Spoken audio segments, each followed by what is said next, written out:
Proposed project.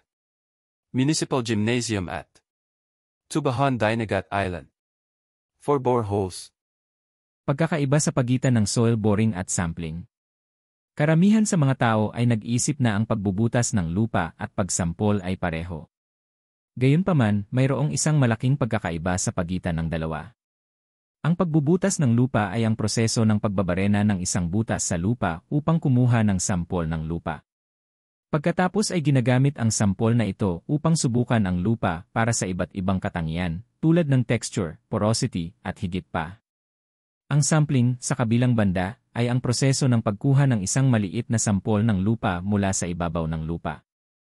Ang sampol na ito ay hindi bilang kinatawan ng pangkalahatang lupa bilang isang boring sampol, ngunit ito ay kapaki-pakinabang pa rin para sa pagsubok ng ilang mga katangian. Ang pagbubutas ng lupa at pagsampol ay parehong mahalagang pamamaraan para sa pag-unawa sa ilalim ng lupa. Ang bawat isa ay may sariling lakas at kahinaan, at bawat isa ay maaaring magbigay ng mahalagang impormasyon tungkol sa mga kondisyon sa ilalim ng lupa. Paano ginagawa ang soil boring? Naisip mo na ba kung paano ginagawa ang pagbubutas ng lupa? Ito ay talagang isang medyo kamangha-manghang proseso. Ang mga pagbubutas ng lupa ay ginagawa upang mangolekta ng mga sampol ng lupa at bato mula sa malalim na parte sa ibabaw ng mundo.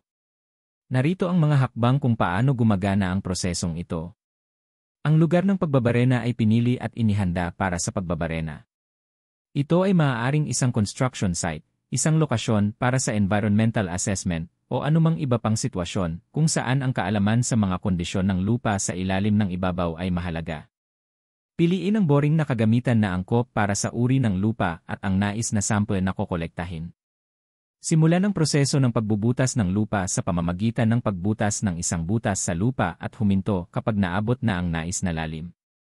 Kolektahin ang mga sampol ng lupa, dalhin ang mga ito sa ibabaw, at ilagay ang mga ito sa mga metal tube o iba pang mga lalagyan upang maiwasan ang kontaminasyon.